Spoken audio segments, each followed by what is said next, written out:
The bell that wouldn't ring. I was born without a voice, but I learned to listen in ways others couldn't.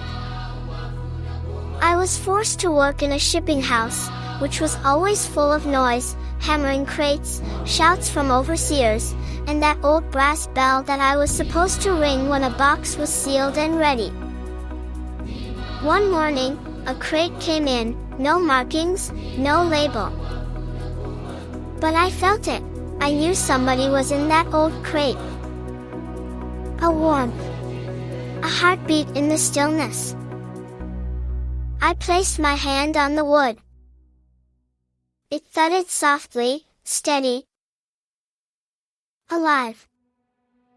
I was supposed to ring that bell to let the workers know about this. But I never rang it. I walked away. And he, whoever he was, rolled out the door, headed north. Years later, I learned his name. Henry Box Brown, the man who mailed himself to freedom. And me? Just a girl who heard the sounds and chose to stay silent. Even without words, we can still make history. Remember this. Sometimes, the bravest thing you can do is not ring the bell.